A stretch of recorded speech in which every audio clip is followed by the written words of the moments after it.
ಅಣ್ಣನ ಪ್ರೀತಿ. ರಾಹುಲ್ ಎಂಬ ಹುಡುಗ ಬೆಂಗಳೂರಿನ ಒಂದು ಸಣ್ಣ ಅಪಾರ್ಟ್ಮೆಂಟ್ನಲ್ಲಿ ವಾಸಿಸುತ್ತಿದ್ದ. ಅವನಿಗೆ ಒಂದೇ ಒಂದು ಅಣ್ಣ ಇದ್ದ, ವಿಕ್ರಮ್. ವಿಕ್ರಮ್ ಅಣ್ಣ ರಾಹುಲ್ಗಿಂತ 7 ವರ್ಷ ದೊಡ್ಡವನು. ತಂದೆ ಚಿಕ್ಕ ವಯಸ್ಸಿನಲ್ಲೇ ಕಳೆದುಕೊಂಡಿದ್ದರಿಂದ ವಿಕ್ರಮ್ ಅಣ್ಣನೇ ರಾಹುಲ್ಗೆ ತಂದೆ, ಗುರು, ಸ್ನೇಹಿತ ಎಲ್ಲವೂ ಆಗಿದ್ದ.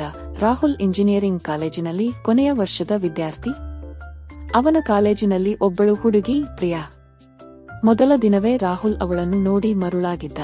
ಪ್ರಿಯಾ ಸುಂದರಿ ಮಾತ್ರವಲ್ಲ, ಬುದ್ಧಿವಂತೆಯೂ ಆಗಿದ್ದಳು. ಅವಳ ನಗುವಿನಲ್ಲಿ ರಾಹುಲ್ಗೆ ತನ್ನ ಜೀವನದ ಎಲ್ಲಾ ಸಂತೋಷ ಕಂಡುಬರುತ್ತಿತ್ತು. ಆದರೆ ರಾಹುಲ್ಗೆ ಒಂದು ದೊಡ್ಡ ಸಮಸ್ಯೆ ಇತ್ತು. ಮನೆಯಲ್ಲಿ ಹಣದ ಕೊರತೆ. ವಿಕ್ರಮ್ ಅಣ್ಣ ಒಂದು ಸಣ್ಣ ಸಾಫ್ಟ್ವೇರ್ ಕಂಪನಿಯಲ್ಲಿ ಕೆಲಸ ಮಾಡುತ್ತಿದ್ದರು. ಅವರ ಸಂಬಳದಿಂದಲೇ ಮನೆ ನಡೆಯುತ್ತಿತ್ತು. ರಾಹುಲ್ ಪ್ರಿಯಳಿಗೆ ಪ್ರೇಮ ಪತ್ರ ಬರೆಯುವುದನ್ನು ಬಿಟ್ಟು ಬೇರೆ ಏನೂ ಮಾಡಲು ಧೈರ್ಯವಿರಲಿಲ್ಲ. ಒಂದು ದಿನ ಕಾಲೇಜಿನಲ್ಲಿ ಫಂಕ್ಷನ್ ಇತ್ತು. ಪ್ರಿಯಾ ರಾಹುಲ್ನ ಬಳಿ ಬಂದು, ನಾಳೆ ನನ್ನ ಹುಟ್ಟುಹಬ್ಬ, ನೀನು ಬರಬೇಕು ಎಂದು ಆಹ್ವಾನಿಸಿದಳು. ರಾಹುಲ್ಗೆ ಸಂತೋಷವಾಯಿತು.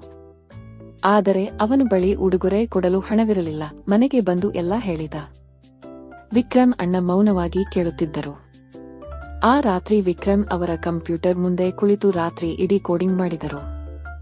ಮಾರನೆಯ ದಿನ ಬೆಳಿಗ್ಗೆ ಅವರು ರಾಹುಲ್ಗೆ ಒಂದು ಪ್ಯಾಕೆಟ್ ಕೊಟ್ಟರು.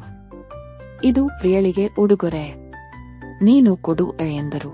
ರಾಹುಲ್ ಪ್ಯಾಕೆಟ್ ತೆರೆದು ನೋಡಿದ. ಒಂದು ಸುಂದರವಾದ ಸಿಲ್ವರ್ ಲಾಕೆಟ್.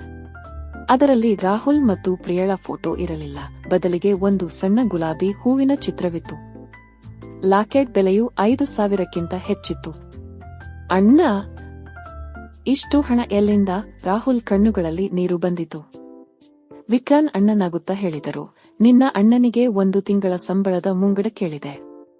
ನಿನ್ನ ಪ್ರೀತಿ ನೋಡುವುದಕ್ಕೆ ಇದು ತುಂಬಾ ಸಣ್ಣ ಬೆಲೆ. ರಾಹುಲ್ ಹುಟ್ಟುಹಬ್ಬದ ಪಾರ್ಟಿಗೆ ಹೋದ. ಪ್ರಿಯಳಿಗೆ ಲಾಕೆಟ್ ಕೊಟ್ಟಾಗ ಅವಳ ಕಣ್ಣುಗಳು ಹೊಳೆಯುತ್ತಿದ್ದವು. ಇಷ್ಟು ಸುಂದರವಾದ ಉಡುಗೊರೆ ಯಾರು ಕೊಟ್ಟಿದ್ದು ಎಂದು ಕೇಳಿದಳು. ರಾಹುಲ್ ನಗುತ್ತಾ ಹೇಳಿದ, ನನ್ನ ಅಣ್ಣ. ಆ ದಿನ ರಾತ್ರಿ ಮನೆಗೆ ಬಂದಾಗ ವಿಕ್ರಮ್ ಅಣ್ಣ ಅಡುಗೆ ಮಾಡುತ್ತಿದ್ದರು. ರಾಹುಲ್ ಅವರ ಕಾಲುಗಳಿಗೆ ಬಿದ್ದು, ಅಣ್ಣ, ನೀನು ಇಲ್ಲದಿದ್ದರೆ ನಾನು ಏನೂ ಅಲ್ಲ. ನನ್ನ ಪ್ರೀತಿಗೆ ನೀನು ಬೆಂಬಲವಾದೆ. ಧನ್ಯವಾದಗಳು ಎಂದು ಅಳುತ್ತಾ ಹೇಳಿದ. ವಿಕ್ರಮ್ ಅಣ್ಣ ಅವನ ತಲೆಯ ಮೇಲೆ ಕೈ ಇಟ್ಟು ಹೇಳಿದರು, ನಿನ್ನ ಸುಖ ನೋಡುವುದೇ ನನ್ನ ಜೀವನದ ಗುರಿ ರಾಹುಲ್. ನೀನು ಪ್ರೀತಿಸುವವಳನ್ನು ಸಂತೋಷವಾಗಿಡು.